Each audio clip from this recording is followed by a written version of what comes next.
Now, two pigeons bemoaning the fact you can stream DirecTV satellite-free. These humans can stream all the top-rated national news channels on DirecTV, and now with no satellite dish. This just in. Weather, sports, election coverage. DirecTV has it all, but something is missing. The satellite dish. What are you doing? I'm reporting the news. Back to you, Bob. Here's some news. You're a buffoon. Stream the top-rated national news channels. No satellite dish. Visit DirecTV.com. Internet required. Top-rated news based on 2023 Nielsen ratings. This episode is brought to you by Allstate. Some people just know they could save hundreds on car insurance by checking Allstate first. Like, to check you have the tickets in your wallet first before you drive 2 hours to the big game. Seriously, you had one job. Now the closest you'll get to the 50-yard line is parking lot D. Yeah, checking first is smart. So check Allstate first for a quote that could save you hundreds. You're in good hands with Allstate. Savings vary. Terms apply. Allstate Fire and Casualty Insurance Company and Affiliates. Northbrook, Illinois.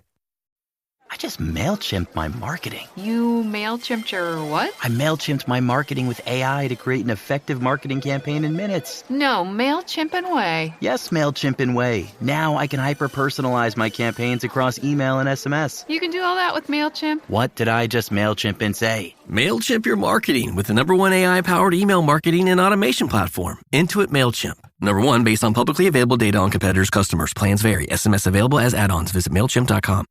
Hey, it's Austin James. If you're like me, trying to live your best life while living with diabetes, you can relate to worrying if you're doing a good job managing your diabetes. I use the Freestyle Libre 3 Plus sensor to get real-time glucose readings and see the impact of every meal and activity to make better decisions. The Freestyle Libre 3 Plus sensor can help me live life with diabetes on my own terms, and it gives me more time for the things I love, like being a dad and a musician. Now this is progress. Learn more at freestylelibre.us. For prescription only. Safety info found at freestylelibre.us.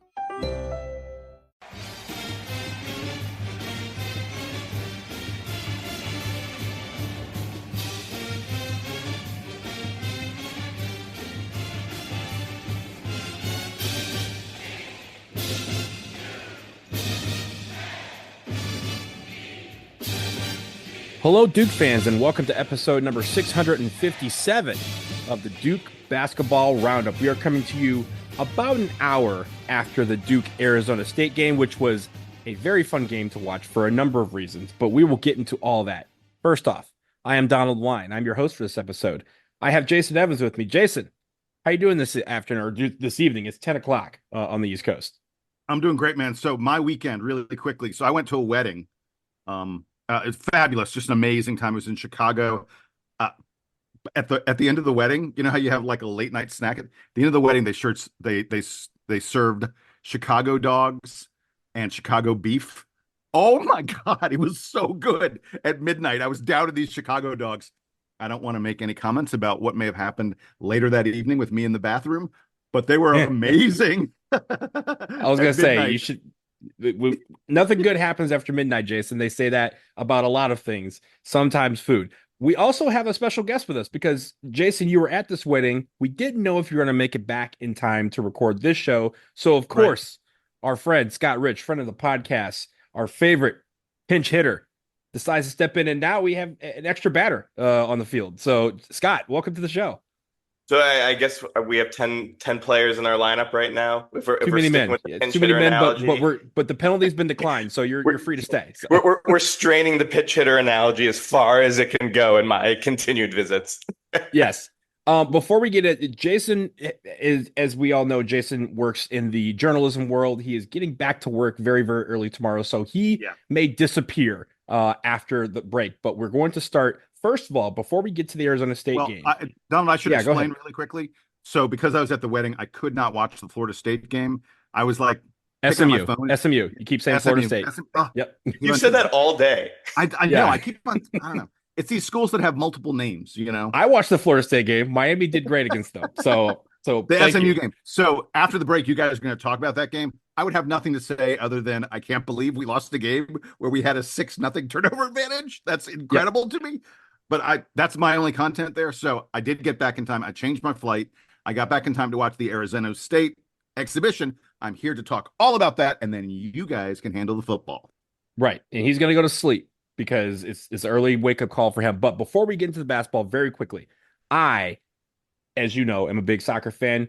Shout out Duke women's soccer because tonight They are still the number one team in the land. They went to Wake Forest, who is number 2 in the country, and beat them on the road 2-0. They are now the ACC regular season champions, and Robbie Church's final season as head coach. I think they really have something special there. Congratulations to them, and hopefully this is not the last championship they win this season. Of course, that would be great to have them host or hoist the Capital Cup or the College Cup at the end of the season. But guys, let's get to the Arizona State game. For the first time in God knows how long, we have 2 exhibition games where Duke scored over 100 points in both of them. This is fun. This is a lot of fun. Yeah. The Brotherhood Run, of course, Bobby Hurley's first time back in Cameron as a head coach. Everyone had the little ceremonies before the game, and then it got down to business. 103-47, the final score. Duke with a 66-26 run in the second half to kind of blow the doors off. But guys, let's start with the headlines. And Jason, I know you have a couple. I have a couple. I want to lead first off with one that came in just seconds before we jumped on from Jared Strauss, who he takes the alliteration to the next level because he knows we love alliteration on this show. Blue Devils bedevil Bobby's Devils. I had to say that twice in my head before I said it to you, so I'm lucky that I got it on one shot. There was also one by Ken Swanner who said Blue Devils defense copper tones Sun Devils. I love that one. That's a great one. That one was great. Jason, I know you had another one. Go ahead. Yeah, a couple others that I really like. Joe Nagy sent us one, and he was like, maybe this is a bit much. And I know some people may be triggered by this, but I thought this is pretty good. He said, multiple active shooters in Cameron Indoor. Yeah, that's a little I like much. it. No, I like it, man. I mean, I'm going to plead the fifth on that. We will talk about the 3-point shooting in the second half, especially in this game. And Highlander, one of the top posters on the DBR forums, said, the drought is over. Scorching hot Duke cools down Arizona by raining threes. And the story to me of this game is the tale of two halves. The first half where Duke struggled on offense, and the second half where they did not. Yes. And I will say this, the defense was constant throughout the game. Again, you end with 47 points. That's something you would see when UVA comes to town. But nope, that was the Blue Devils, but also they scored 103 points. So let's start with that. Scott, I want to bring you in here. You're up to bat. Tell us where you want to lead off first. Well, Jason sort of stole my thunder, as is becoming tradition on my my visits here. The tale of two halves was what stuck out to me. When I was watching the game, I sort of said, okay, our first half was a C offensive performance. Let's say we saw in Lincoln, we shot the ball well. Con Knippel did his thing. We had a C offensive performance, and we were still up 17 at halftime against a Big 12 opponent who, by all accounts, should be respectable in the best basketball conference in the country. To then have that and see, okay, we're beating a Big 12 opponent by 16 with an okay performance, to then come out and blow their socks off like we all saw. We don't need to go into the stats. They all tell the same thing. That was an incredible, insane performance. We saw both the team that we should be when we're trying to grind out a win, and we saw the team that we should be when we're going to kick somebody's rear end.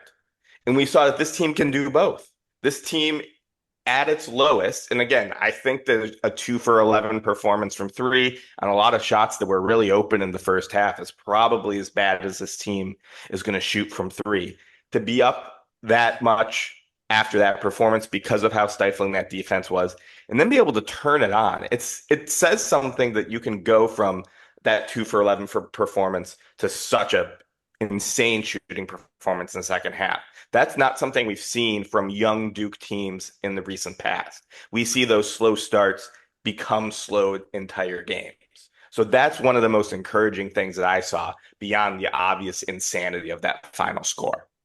So I want to give you guys a stat that will be incredible because it doesn't happen often. Duke had 17 three-pointers in the game. Arizona State had 16 field goals. We had more three-pointers than they had total baskets in the game. That's Jason, absurd, man. That's crazy. That's fun, right? Like this again, and I think what leads me into getting you, Jason, is everything around the first half. It didn't feel like we were struggling. It just, you kind of look back at the stats, kind of like, oh, we missed a lot of shots, and the defense was working, and we still got some points, but like it didn't feel like we were forcing the issue or really trying to find our rhythm. It just felt like we were missing shots, as Scott said, that were open. And then the second half, those shots that were open came down, and it felt like a rainforest. Yeah. So the thing about the first half was, like Scott said, we still scored a fairly decent 37 points. We're on 74-point pace. There's nothing wrong with that. Again, this was not a grinded out Virginia type of thing, like where, we only got 25 or 27 points. 37 points is a pretty decent number for a half, especially against a fairly good opponent playing, from a power conference. But to do what we did in the second half, Scott, you say you don't need to do the numbers. I'll do the numbers. You ready? 15 of 23 from three. 15, that's 65%. I mean, the fact that we should just say it again, they scored 66 points in the second half. For those of you who don't do simple math, 66 times 2, they were on a 132-point pace. Come on. That's crazy numbers kind of stuff. And I'll tell you what I noticed in terms of the tale of the two halves. I thought the ball movement was very different in the second half than it was in the first half. In the first half, we had 8 assists on 15 buckets, which is okay. That's fine. Right a little bit above 50%. But I felt like we were doing a lot of one-on-one. Like the ball was sticking. It wasn't being moved around nearly as intelligently as it should have. There was lots of dribbling and not enough passing like early in the shot clock to set things up. There were a couple times we worked the ball around a lot.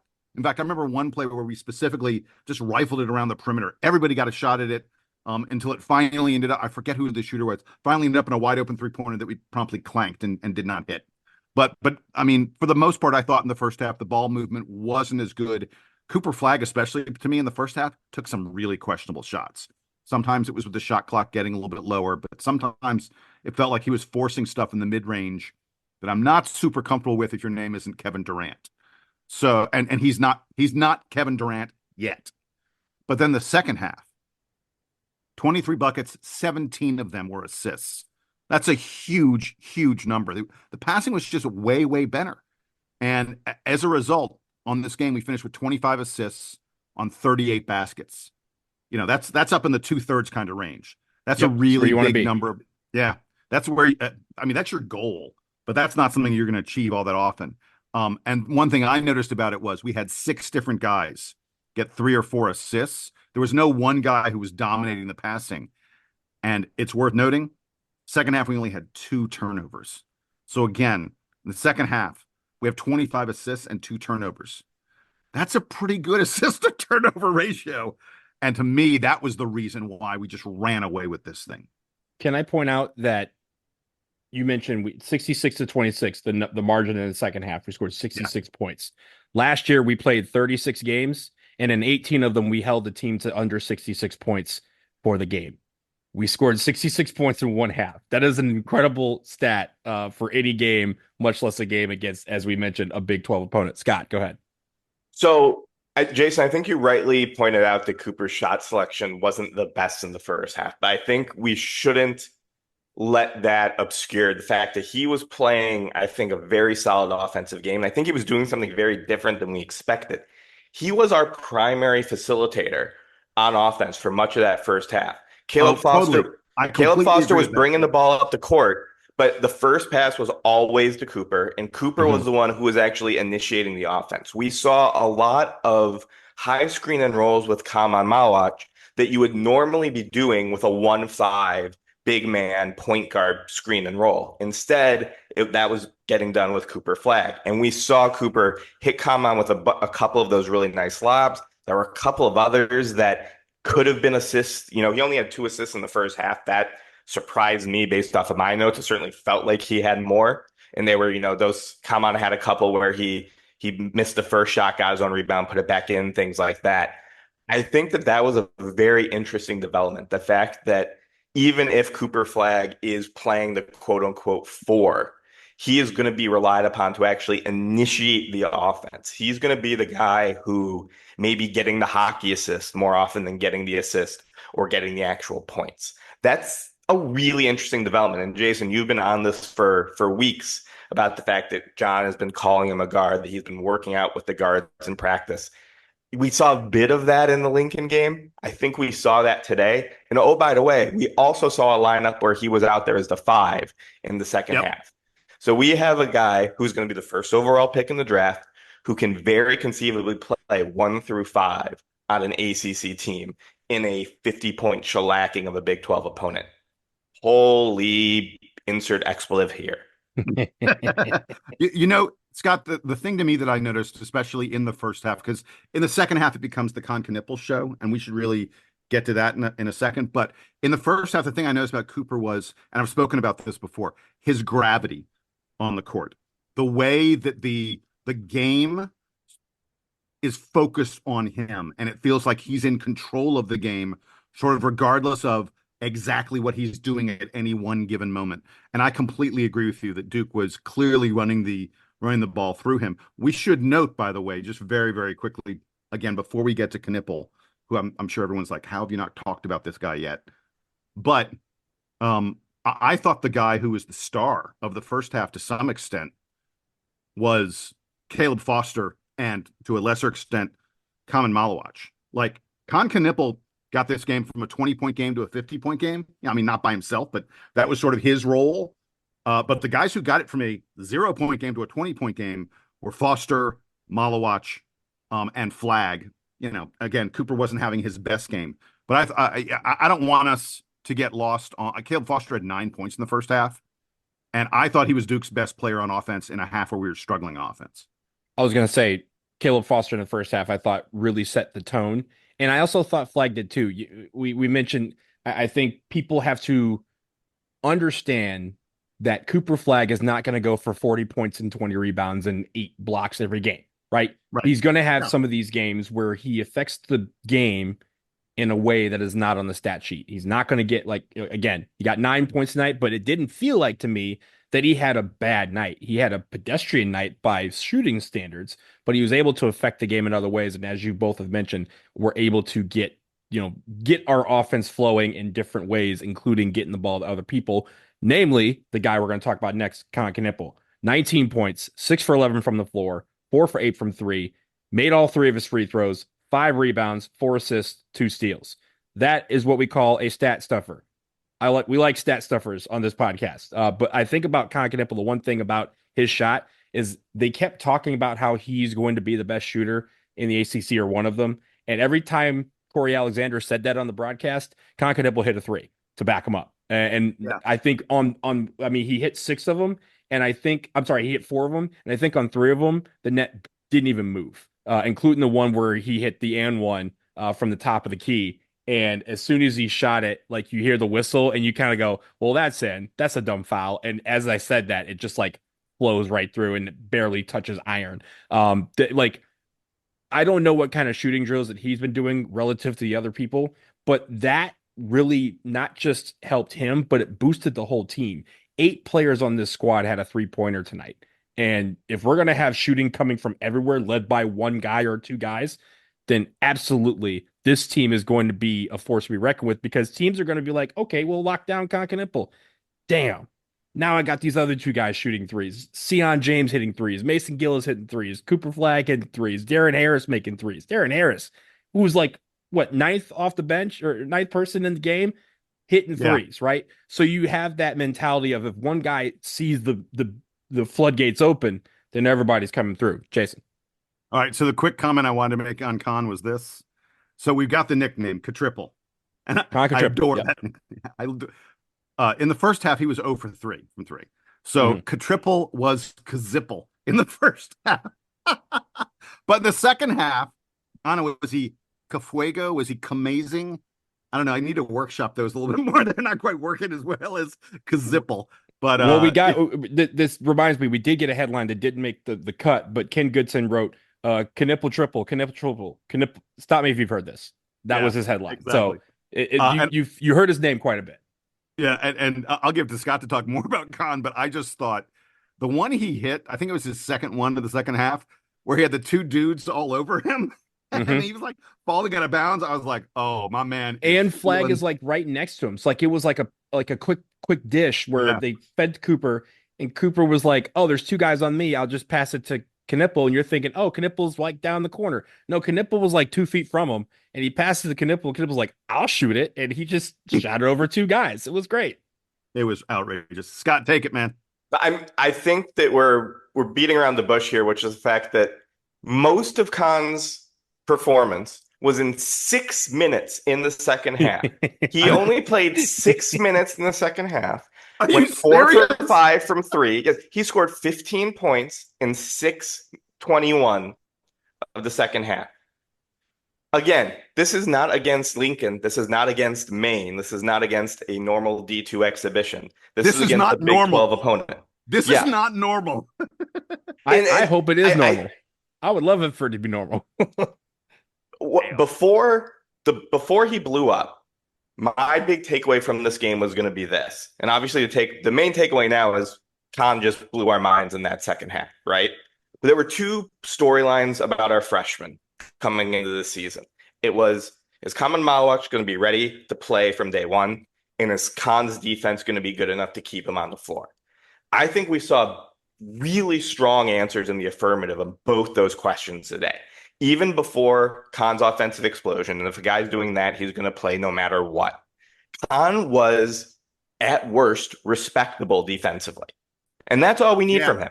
There were multiple times where he was fighting through screens, using the fact that he is bigger than a lot of the guys he's going to be guarding. He was fighting through screens to contest. He was hustling after loose balls. He was making plays that were outside of his shooting. That was something that I think most Duke fans wanted to see.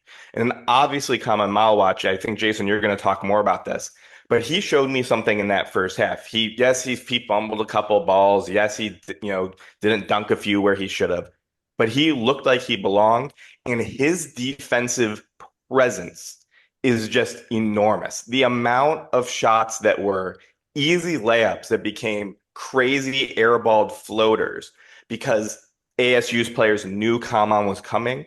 Like, I'm not sure how we quantify that without some crazy advanced stats guy that we hire. I don't think we have the money to, unless you guys are holding out on me. But you don't got that kind of cash. So. That's something that is going to be a storyline throughout the year, where his number of blocks is not going to be indicative of his actual impact on the game. Yeah. So his first block, I think it came. I think it might have been their first. It was the third play of the game. It was the third play of the game. I wrote down the first plays of the game. All right. So let me just do this real quick, because we got the ball and we immediately did the alley-oop. I think it was Khan did the alley-oop to man for the flush. That was sick. All right. Come back down. They make a basket and you're like, okay, whatever. Like, they're 2-2. Cool. We come down and I believe it was Cooper did the and Cooper had the and one where he tried to the first few minutes, Cooper Flag was trying to end the charity portion of the exhibition. He was trying to dunk someone's life out of the gym. So he did that. Then we come back down after the end when he misses the free throw, but we come back down and then man had the volleyball swat block that went out of bounds, and it went out of bounds. He hit it so hard that he like landed and high-fived Cooper Flag before the ball even went out of bounds. Like that's how high he went up to get it. That's how hard he slammed it. And man, like that, again, you're not going to see that every game, but that's what I said when he committed. I was like, hey, I want to see one where he decides that the basketball is no longer a basketball, and he's going to try and hit the ball out of bounds as far as he possibly can. Yeah. And I thought that was the play where Arizona State went, okay, we can't really go inside very much anymore. Yeah. They're just not. There's not an option in there that's going to work for us, even though we've got Jaden Quaintance, who's a heck of a player. I thought, by the way, he really showed some things in this game. He's going to be a really great player. I hope he stays both years with Bobby Hurley, because he could be a All-American talent next year. But for now, he was facing too much with Cooper Flag and Kaman Malawach in there. Malawach finishes with 8 points and 12 rebounds.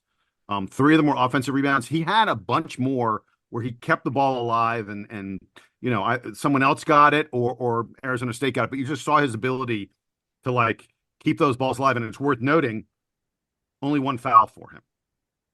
Malik Brown was picking up fouls. We thought Man was going to pick up all the fouls and Malik Brown was going to get playing time. No, it was the exact opposite in this game. But what I really noticed about man in the first half, especially, was that Duke was looking for him on offense. They were running pick and rolls. They were running lobs to him a lot. And he had a couple of them that, he finished ugly. Like, you were just like, oh, made you look ugly from watching that play happen. But his presence inside on both ends of the floor is just super important for this team. And that is where Duke gets to the next level. And I thought he was excellent this game. And again, like I said earlier, Khan and the 3-point shooting is why we got a 50-point win. This was a 20-point win on the back of guys like Kaman Malawach playing in the first half. You know what we found that we found out for the first time this season? We discovered what happens when Kaman Malawach man increases the intimidation factor that he can bring.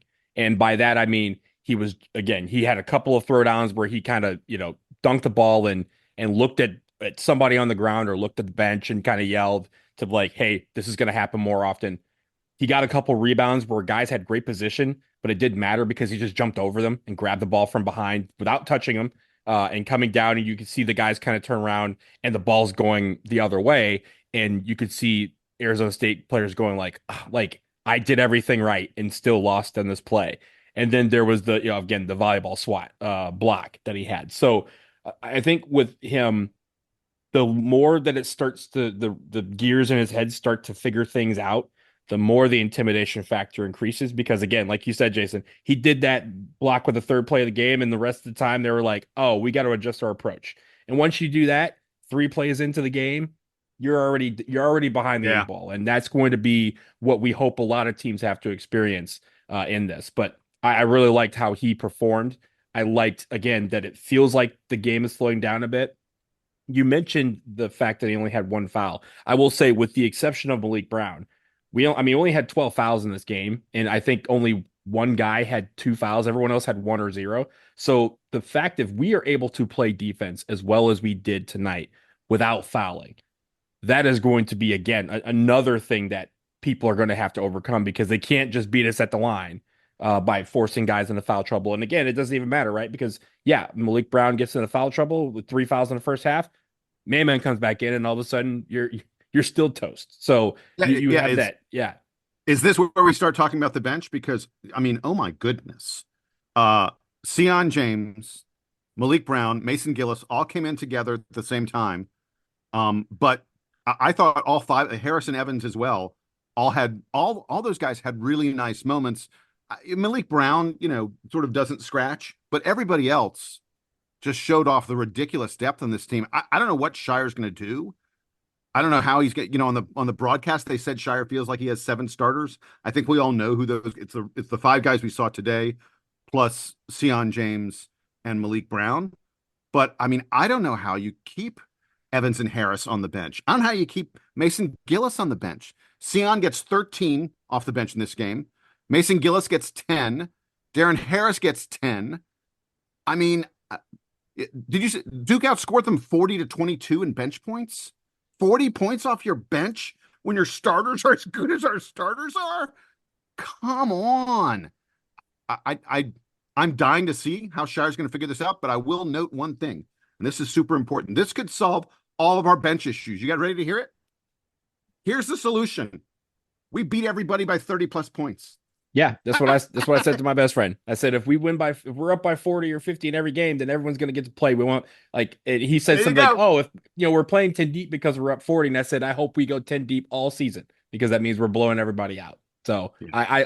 I appreciate it. I think also, just with Malik Brown, right? There was the only quote, air quote, bad thing that I really had from this was the fact that he had 3 fouls, but he had 5 rebounds. He had an assist. And a lot of those fouls were not stupid fouls. They were fouls of him being hustling for a loose ball or hustling for a rebound. So I'm not concerned about that. We already knew when we got him that he averaged 3 fouls a game. He got us 3 fouls, but at the same time, it felt like he was still in control despite those 3 fouls. And super quick on Malik. He only took 1 shot in this game, and it was a 3-pointer. I think that's actually important. I think it's important that Malik Brown has the confidence, and that Duke has the confidence in him, that he can come out and stretch the floor if necessary. Because to me, he's the one guy in the team that you're sort of like, oh, is this guy? Because we know man will shoot the 3. Well, now we have Malik as well. That says to me, 10 dudes, all 10 of them, if you leave them open, they're taking the shot. I mean, that is a problem. Malik was shooting 39% from three in his first 2 years at Syracuse. He didn't take that many, but he did do that. The one question mark is Patrick Ngong, but whether he's going to shoot a three or not. But everyone else from 1 to 13 is capable of shooting a three. Scott, go ahead. So I might be transitioning into the bad a little bit and looking at the half glass empty a little bit. But the bench performance was primarily second half driven. First half, the bench as a whole scored 4 points. That was surprisingly all from Mason Gillis, a guy who we sort of thought wasn't going to be an offensive threat. The bench was, again, otherworldly in the second half. They did struggle in the first half, and the thing that I noticed was no one on the bench is an offense creator. Maybe Sion James, but again, I don't think that seems to be where he's most comfortable. It certainly seems like he's more comfortable as a facilitator, as someone who gets points off of other people's creation. All of that is totally fine given the makeup of this team. But it's something to note moving forward that it would surprise me if we see John Shire subbing in 3 guys off the bench at a time like we did today. Because in the first half, at least, we saw a huge dip in the offense when that hockey style line shift came in. I think that this bench is going to have to be staggered substitutions a little bit more because the guys on our roster who can create the offense for themselves are on the starting lineup or in our projected starting lineup as opposed to the bench. Maybe outside of Isaiah Evans. But again, it's also very interesting that now 2 games in a row, Darren Harris has come in before Isaiah Evans, the guy who was the McDonald's All-American, the guy who 6 months ago we thought was maybe a first-round pick. He looked very good in the second half. I think Isaiah Evans has a ton of promise, but it does say something about the stuff we don't see, about the practices that Darren Harris is getting into the game before him.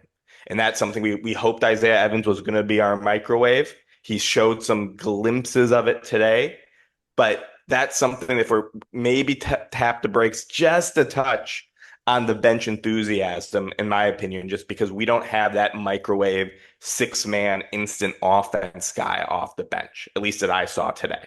Well, so I don't know. My pushback on that would be that I think Isaiah Evans absolutely can create. And I think Darren Harris has showed that he is a very smart, very efficient offensive player who makes smart decisions when the ball's in his hands. I think the problem is the guys who are mostly going to play off the bench, because I think those 2 guys, it's becoming very clear, are number 9 and number 10. So the guys who are mostly going to play are going to be Sion James and Mason Gillis and Malik Brown. And none of those guys are going to be high usage players for Duke. They're just not. I mean, frankly, none of those guys were high usage players at their previous stops at Tulane and Syracuse and Purdue. And they're really not going to be high usage players when they're on the floor at the same time as Con Knipple and Cooper Flagg and Darius Proctor and Caleb Foster. I mean, so I think that, Scott, I think your point is well taken, but I think it's a function sort of how the bench plays out. I think that if, for example, if you put the 5 bench guys on the floor together, which they were for some time tonight, then that ball's running through Isaiah Evans and Darren Harris. And especially Isaiah Evans, I think, can be a creator for anybody out there. I think the crux of the bench, right? And even, we always talk about the Vinnie Johnson microwave kind of guy. Vinnie Johnson, one of my favorites of all time, because of the fact, not because he was clutch, he had some clutch moments, but because he was a microwave from the second he entered the game in the first half. And I think the one thing that we saw in these first 2 games, these exhibition games, is that the bench in the first half didn't come in and immediately light the world on fire. And you're thinking, okay, that's not a big deal because they turned it on the second half. And sure, you want a team who can turn it on in the second half, but you also want a team that relieves the pressure from the second half in the first. And by doing that, coming in and getting hot a little bit early, maybe that relieves some of the pressure that would be present in the second half, where again, these guys are not necessarily taking over the game to turn it around, but they're taking over the game to send the other team home. Again, that intensity that we had, and that intensity was present. And I think that was just a product of our team not necessarily getting the shots to go down in the first half and all of them doing the right things in the second half they ended up going down. Hey, let me do a little more stuff, guys, on the stats in this game. And it's worth noting, I don't think we need to do like a good and a bad. I don't think there's so we already little did the bad. We already did the bad. So my nitpicking is about as bad as it can get. Yeah, that's questionable. So you do your stats, and then we're going to do the play of the game, because I have a play of the game that I don't think you guys are going to have. Oh, I think my play of the game is different than yours. We'll see. Mm-hmm. Okay, so anyway, I did want to do some quick stat things. It is worth noting that I think Arizona State is going to struggle as an offensive team. Their reputation, Donald, when you and I were previewing this game, I talked a little bit about the fact that I didn't see a lot of good outside shooters on this club. They really struggled from three. Now, look, part of that, you got to give credit where credit's due to Duke, but got to also say credit where credit's due to the poor Arizona State offense. They only shot 28% in this game. Yes, Duke was playing great defense. Yes, Duke was contesting everything. Yes, Duke was, making it so that, we're so switchable. We've got shot blockers in the lane. I get all those things, but 28%, that's not all on RD. That's also a little bit on their O. It's early in the year, and they're still figuring things out with a lot of newcomers on that team. But the stats that I wanted to get into, in addition to them only shooting 28%, were these. Duke out rebounds them 47-31. That's a monster rebounding advantage.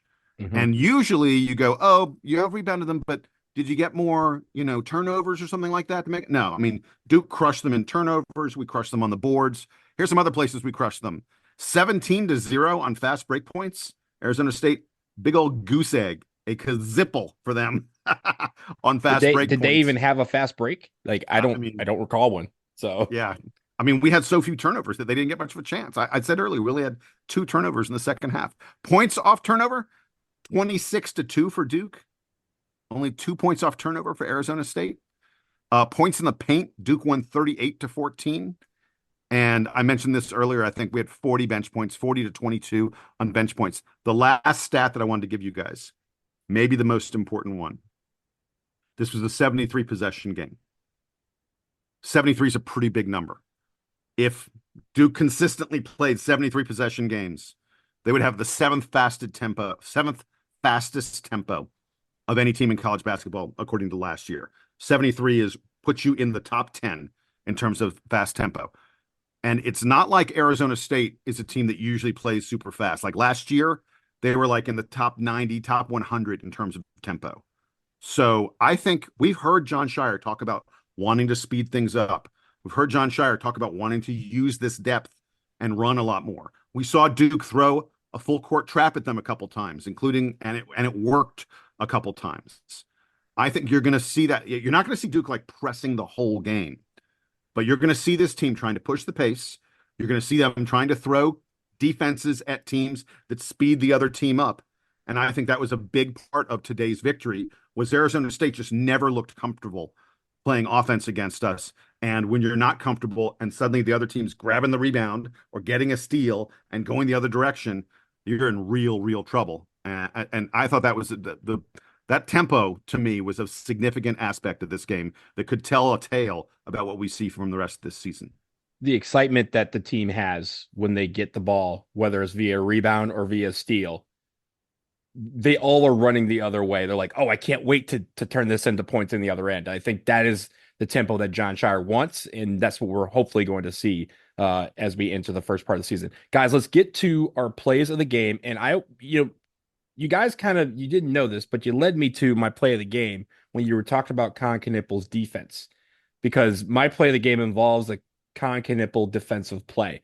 There was early in the first half, probably about 6 or 7 minutes into the half, we had a shot and missed. And the one thing that Con Knippel tried to do was he tried to go for the rebound. He tried to go for the offensive rebound. He crashed the boards like you're supposed to do if you're coming from the wing.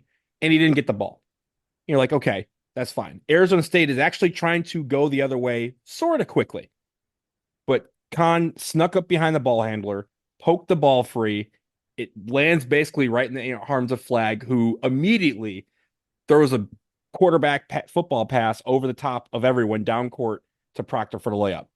I thought that was indicative of, again, the way that you can keep yourself on the floor, even if you're at that point not having a great shooting night. And that point, it's not like he was, knocking anything down, but he affected the game in another way. And I think this team is going to pride themselves on the wins like that sort of play, because that play was a hustle play that turned into a turnover that turned into 2 points in the other end.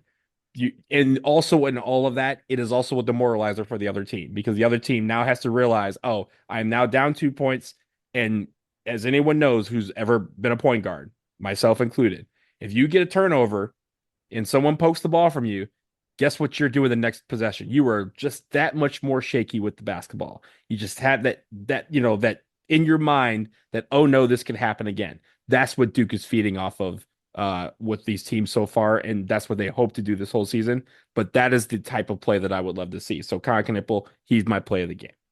All right, so my play of the game, Donald, unlike yours, mine was a hustle play that turns into a turnover that turns into 2 points at the other end of the floor. But it's a different hustle play turnover, 2 points at the other end of the floor. It was when Tyrese Proctor sort of knocked that ball away, slid under a guy and got a steal, and then threw a pass from his backside. Not just his butt. He wasn't sitting. He was all the way laying down on the floor.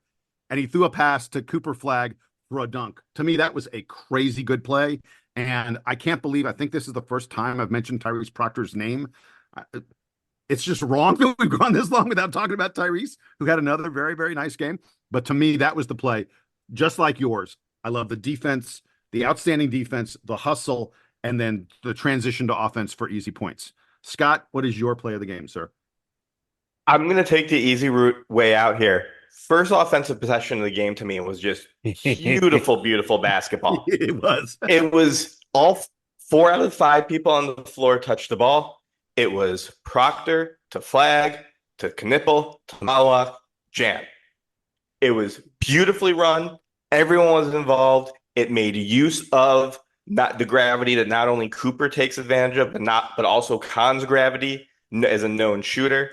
And it got us that easy lob to Malawak that we saw in some of the footage over the summer. That was something that John was hammering into his players, especially once Kaman got back from the Olympics. When he's open, he's 7-2, get him the ball. To me, that was practice translating to game in a nutshell. And I think that's something that that's the sign of a nice, mature team that took advantage of this summer and got better and learned what their coach wanted them to learn. And by the way, that was a super skilled dunk on the part of Malawak. Like he doesn't, there are a lot of big men out there. There are guys who are, 7'1", 7'2", who dunk, if you're just right there. Both of his dunks in this game were athletic plays where he showed really good awareness of where the basket is. It's not as easy as it looks. Not that I have any idea because I am not 7'2", but I was impressed with both of his dunks. And Scott, that's a really good call. Opening play. Yeah. Set the tone, baby. It's also something he couldn't do the last game because he had that brace on his hand from the fractured wrist. Now, is the fractured wrist 100%? I hope so. But you know what it didn't feel like? It didn't feel like it was hampering him at all in this game, because he threw some stuff down that made you feel like his arms, his wrists, his whole body was 100%. So we appreciate that. Again, 103-47, the final score in the Brotherhood charity run. Thanks again to Duke for putting that on. I think, Jason, as you mentioned, I hope that's something that they kind of figure out to do every year. We have a lot of the Coach K coaching tree out there that can do this. And again, I thought it was a pretty cool event to bring someone of the beloved Brotherhood back home to get the flowers that they deserve. But Jason, you have to go. So last words for you on this show. Oh, my last word is this is going to seem like sacrilegious, and Arizona State is not Kentucky, but guys, I was getting a little 2018 versus Kentucky vibes, maybe just a little tiny bit. I don't know. We'll put a pin on that because we have Kentucky in a couple weeks. We would love to see that replicated, but we'll talk about that soon. We have a lot going on this week, Jason. We have we'll see you again very, very soon. We're going to be previewing games later on this week. We have the stats game this week as well, so you'll see plenty more of Jason. You'll hear plenty more of Jason. So everyone, say goodbye to Jason. We're going to take a quick break. On the other side, Scott and I are going to discuss the football game that happened on Saturday night. Frustrating, but there are some glimpses of hope for this Duke team. More after this. Travel is all about choosing your own adventure. With your Chase Sapphire Reserve card, sometimes that means a ski trip at a luxury lodge in the Swiss Alps with a few of your closest friends. And other times, it means a resort on a private beach with no one else in sight. Wherever you decide to go, find the detail that moves you with unique benefits at hand-selected hotels from Sapphire Reserve. Chase, make more of what's yours. Learn more at chase.com/Sapphire Reserve. Cards issued by J.P. Morgan Chase Bank, N.A. member FDIC. Subject to credit approval. Get your holidays started with the perfect tree in your perfect style from the Home Depot. Whether you want something that you can assemble in a few clicks, steal the show with over 2,000 color-changing bulbs, or a tree with lights that can be controlled by remote or foot pedal. The Home Depot has it all in our huge assortment of premium trees. Plus, get free delivery on over 2 million items this holiday from the Home Depot. Subject to availability. See homedepot.com/delivery for details. This episode is brought to you by Indeed. We're driven by the search for better, but when it comes to hiring, the best way to search for a candidate isn't to search at all. Don't search, match with Indeed. Use Indeed for scheduling, screening, and messaging so you can connect with candidates faster. Listeners of this show will get a $75 sponsored job credit to get your jobs more visibility at Indeed.com/MBO. Terms and conditions apply. The new Apple Watch Series 10 is here. It has the biggest display ever. It's also the thinnest Apple Watch ever, making it even more comfortable on your wrist. And it's the fastest charging Apple Watch, getting you 8 hours of charge in just 15 minutes.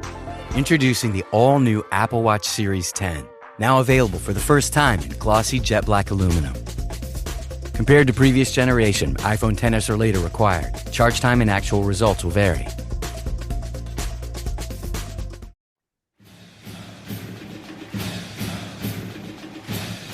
We are back and we shift our attention to the gridiron where on Saturday night, Duke hosted the SMU Mustangs for the first time as ACC conference opponents. And what a wild game this was, Scott, because first of all, Duke in overtime, final score, they lose 28-27, a heartbreaking, gut-wrenching loss in a game where there were, let me read this to you. There were 6 forced fumbles, 3 fumble recoveries, 3 interceptions, 6 total takeaways in the game. And Duke had all of them, but they somehow managed to only get 0 points off of those turnovers. And the defense was incredible throughout this entire game. The offense at certain points was very good. You know, Malik Murphy, I thought, threw the ball very well and got back on track in that regard. The running game was not really present until the final three minutes of the game, maybe, when they kind of took over and helped us go down the field. But the story was the turnovers, not getting points off of them, but also special teams. Unfortunately, Topolino, who has been throughout his career at Duke a very reliable kicker, missed a point after, missed 2 late field goals, including one that was blocked with 2 seconds left that would have won the game. Not putting the blame on him for this loss, but that is the story, is that defense gave this team a chance to really be 7-1 and really be in the national conversation as a team that, Mike Elko leaving didn't have this team slow down a bit. But now we're looking at 6-2 with the Miami Hurricanes coming to town, and it's a game that we probably want back.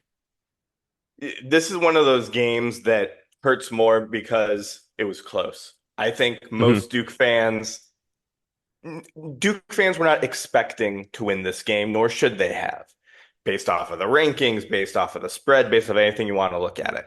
But so if we had gotten blown out by a couple of touchdowns, we shrug our shoulders.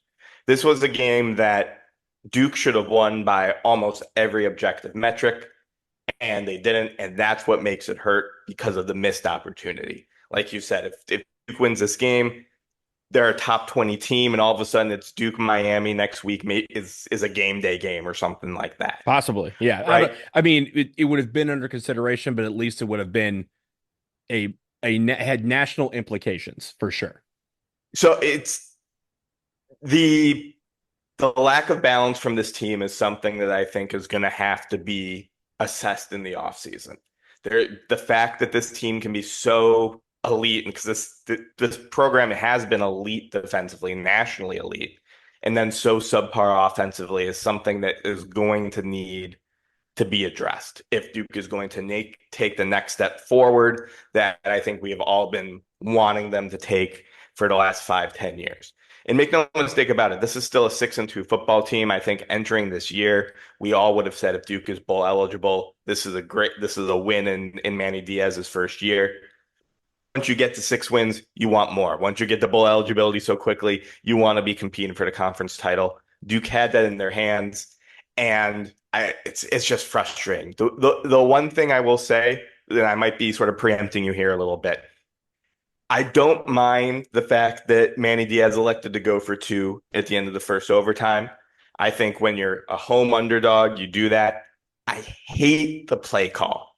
I hate rolling out on a 2-point conversion and taking half the field away, especially when you have a quarterback who we've talked about, or not we, you and Jason have talked about on this podcast, is not an especially mobile quarterback. That play call didn't make sense to me. If that was our go-to win the game number one option play, something went awry. So I'm not going to question the decision to go for it. I like having the cojones to do that, especially given the fact that who knew where Todd Polino's head was. But that just sort of rubbed me the wrong way, that wasn't playing to the strength of that Duke team to have Malik Murphy rolling out like his life depended on it. It was also pass interference on that play, but that's neither here nor there. That didn't, again, cost us the game, but I would just like to point that out for the record. But yeah, I think the one thing about that play is when he rolled out, there was so much space that I actually thought that for the first time this season, he was going to go for it. And it looked to me like, yeah, I thought he was running for it, and it almost looked like he was going to and then thought better of it. And you could thought better see about him it, yeah. slow down and then look. And I think that's part of why you're right. It was pass interference, but it also wasn't a perfect pass. I think a perfect pass does still get caught there. And I think, again, there was a little bit of indecision. There was a little bit of him second guessing what he was doing on that play because that's not his natural environment. Yeah. And again, like it's almost like there was a shock fence, an electric fence, invisible right at the line of scrimmage because he had this thing where he kind of ran all the way up and was like, no, can't go that far, and backed up. And again, it might be because, again, that's not his comfort zone. As you mentioned, rolling out is not necessarily his comfort zone either. It was more to buy time for somebody to get open. And with that, he was only left with the one option going to Pancol, who, again, he was covered, still almost made an incredible play that would have put him in legendary status and put him in every book. With all the pageantry that was with this game, with them bringing back Fred Goldsmith and the head ball coach was back and Coach Cutcliffe was back, and they were honoring all those various teams, the 89 ACC team, the 94 team that went to a bowl game, and then the 2014 team that went to a bowl game. Like the fact that they were bringing back all these people, it felt magical up until that point where the referee just said incomplete, end of game. And I think that's where when you kind of realize that the play call probably wasn't the initial play call. And like maybe the reason why he hesitated, maybe the reason why he rolled out was because something blew up in that coverage. But it looked to me like it really looked to me like that was a design bootleg. And it could have been. It could have been because, again, like it was different because it was definitely a play that I have not seen them do. Because, again, he doesn't roll out often. He likes to stay in the pocket, find his target, and throw the ball. But when he did the naked run, I was like, oh man, like this, he's gonna do what he hasn't done all year to win this game. And it just felt, it's a game of inches, and they just fell short. Yeah, again, I think that there are questions to be asked about that play call. There are questions to be asked about a lot of things about how does a team force 6 turnovers and struggle to put the ball in the end zone, struggle to put points up on the board. I think that Manny Diaz came to Duke with a reputation as a defensive guy. He was Penn State's defensive coordinator. He has shown that he has that half of the game in the bag. Now something needs to happen so that translates onto the offense. When you guys were previewing this game, you talked about how we went out and purposefully poached SMU's old offensive coordinator because SMU was putting up points in bunches last year. That hasn't translated despite the fact that we brought in Malik Murphy. We have all this talent. Star Thomas has come out of seemingly nowhere to give us a running game. There is a disconnect between the number of points we're putting up on the board and how good our offense looks like they should be. And again, that's something where that has to be assessed in the offseason because that defense did not deserve to lose that game. That's an unfortunate reality of college football sometimes. But that's something that you hope gets addressed so that this Duke football team takes that next step back into consistent relevance at the national level. Yeah, and it even just goes back to the fact that this, despite the start that we had last season and the win against Clemson, very rarely do we go into a big game like we had on Saturday night and win.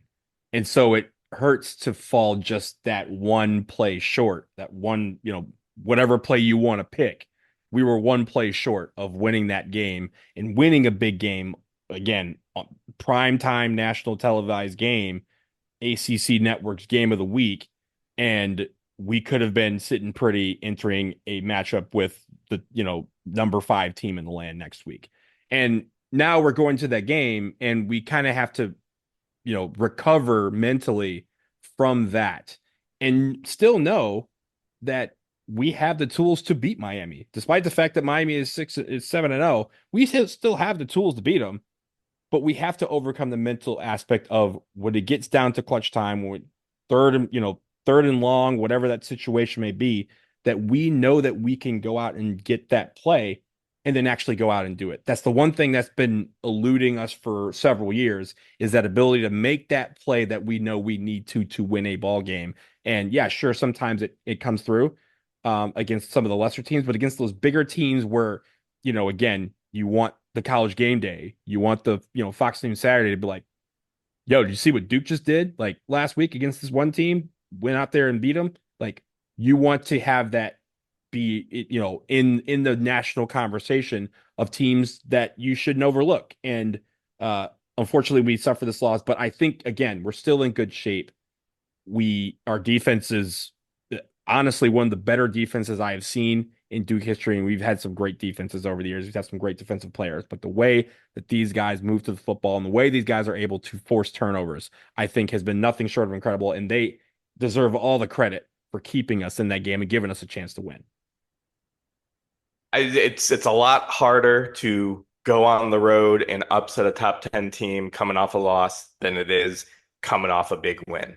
That I think the dynamic for next week is just invariably changed. And it's just a shame because we're gonna, just like at the Notre Dame game last year, where we're just asking what if that goes a little bit differently and the rest of our season changes.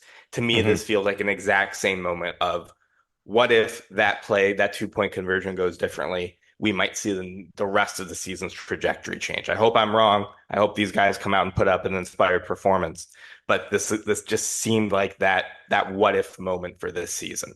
I think that's a great point. Like just like last year, where again, one play literally changed the course of a lot of Duke football, namely our quarterback not being there, our quarterback not being here anymore, our coach not being here anymore. That changed a lot of things. But the way that the team kind of, didn't recover from that for several weeks is not what we want to see here. Because again, we've talked about it on this show, and I know you agree with me. We want to go to a better bowl this year than the Birmingham Bowl. And the way to do that is to show those bowls that, hey, we can beat a good team. We can beat a Power 5 team if you put us up to it. And we can get it done on offense, defense, and special teams. So all that needs to improve. We only have 7 days to turn it around. So we'll preview the Miami game later this week. But yeah, opportunity was there. I wouldn't say opportunity lost, but maybe it should be, because of the fact that 6 turnovers should win you a ball game. And for some reason, this one didn't. I did want to note, we usually do the headlines for the football at the beginning. I'm going to do them at the end because we did get a couple. Chris Summershine wrote, no kick, no call, no win. Again, that signifies a lot of what happened on Saturday night. And John Grantlin sums it up for, I think, everyone. Close, but no cigar. Duke comes up short to SMU in overtime thriller. Close, and yeah, I think that's what the feeling that I have in my gut is. We were right there, and I have nothing to show for it, but another number in the loss column, which I think is unfortunate for this team. Yeah, I think that says it all. I Yeah, think it does. So let's actually look into the future for our final thing. This is something that came down a couple of hours ago, I guess, right before the Duke Arizona State game happened tonight. In 2027, make your plans November 12th, 2027, because Duke will be playing Arizona at Allegiant Stadium in Las Vegas. It is part of the Hall of Fame series, which I think started last year. But it is a game that's going to happen again on November 12th in 2027. Duke will play Arizona and Indiana will play Kansas in a doubleheader at that stadium. Now, the thing about it being at Allegiant Stadium is that Allegiant Stadium will host the 2028 Final Four. So it will begin essentially the season in the season as well, playing games there. But your thoughts on playing Arizona at Las Vegas? And also, I wonder if this is being tabbed as like maybe a replacement for the Champions Classic, which only continues through next year. So that was my initial thought too, is that does this compete with the Champions Classic? What does that mean for the future to Champions Classic? I think that might be reading a little bit too much into the tea leaves, but you can also look at the fact that we have this speculated, not finalized agreement with Kansas to have the home and home series in the upcoming years. Maybe that means that people, who are more in the know than us know that Champions Classic isn't going to continue, which would be a shame. I do think it's interesting that the game's in Allegiant Stadium, right? I think that the fact that Duke is going to have an opportunity to play a game in a football stadium, if they're lucky enough, and again, 2027, who the heck knows what our roster is going to look like then? We probably won't even, that roster could be full of players we haven't even talked about yet as even possible recruits with the way that this world works. But if this team is as good as Duke aspires to be, having that game early in the season where they've played in that little bit of a weird environment to play basketball in, that could pay dividends down the road.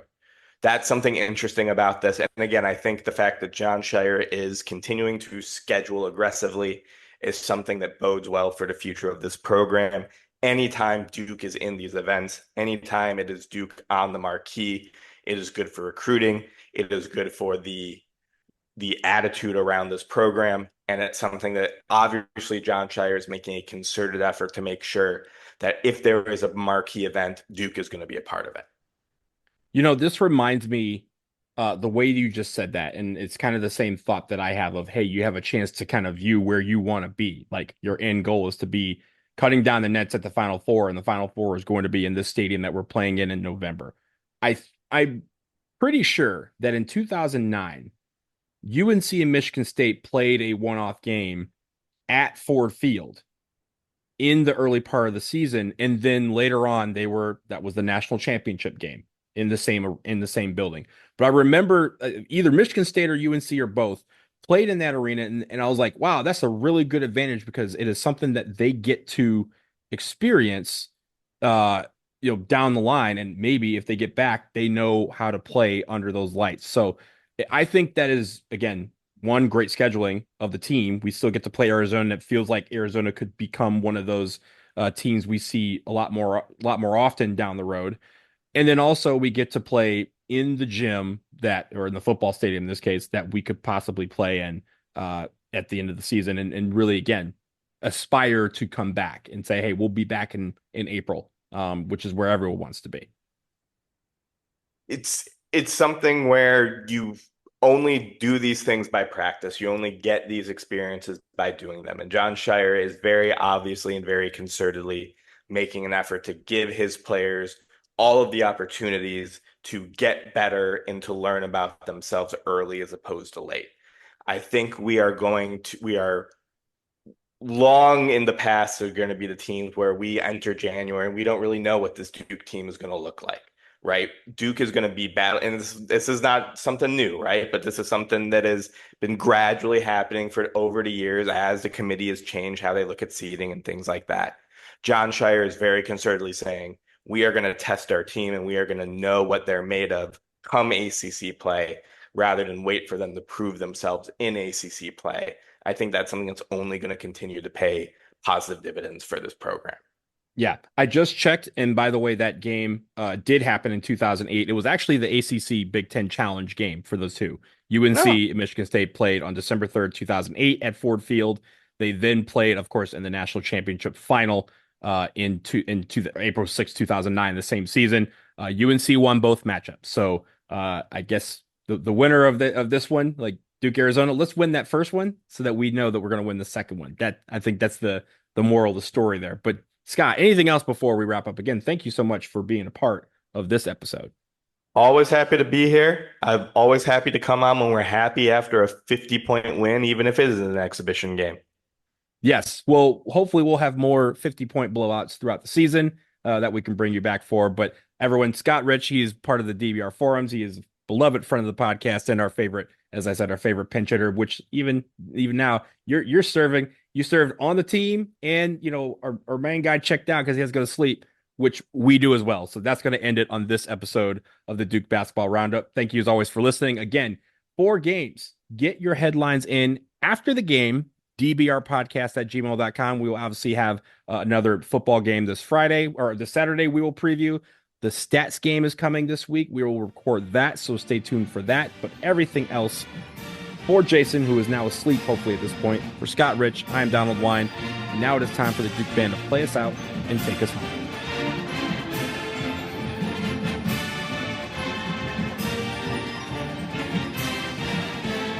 Football, NFL football happened today. Lots of NFL football.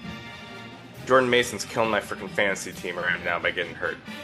All I needed was out? 5 questionable to return. All I needed was 5 freaking points from the guy. Good age. Yeah. Good age. That's rough. There goes my parlay. That's rough. My $2 parlay. Hey, Scott, I don't do fantasy very much anymore. Years ago, I had a fantasy team where I was leading coming into Monday Night Football, and I had my defense to go, and I should have benched. I should have taken them out. Yeah, and they got -2 points, and I lost. I was just like, this is the stupidest thing I've ever done. That's better than a guy catching a pass in a PPR league. You are down by 1 point. One guy caught a pass, the very last pass of the game, for 9 yards. No, for 9 yards. So 9 plus the 0.5 had me win my battle by 0.03 points. 2 days later, the NFL corrected and said it was an 8-yard catch, which then made me lose by 0.06 points. I've seen that before. That is when I retired from fantasy football. That's it. I'm done after this year. I ended up winning 2 leagues in a row. They're same season, won 2 leagues, and I retired from fantasy football. I have never looked back. I've been doing the same league with guys from freshman year Duke dorm for like going on 15 years now. Oh, that's beautiful. Yeah. Yeah. And because the lines were so bad for our entire childhood, I became just like weirdly addicted to fantasy football as a kid because the Lions suck. So that's what I watched. So even though I have $20 on the league, I am just like so inordinately invested in fantasy football, and it's so logically stupid, and I consciously know that, and yet I'm still driving myself fucking crazy that I'm about to fall to 2-6 with an objectively good team because shit like this keeps happening. Mm-hmm. Yep. That's why I quit. I never played for money. I did fantasy soccer EPL where like the winner got a bottle or something. None of us have ever collected. It was just like a threat that we hold over your head. Don't you owe me a bottle from 20 years ago? Like that sort of thing.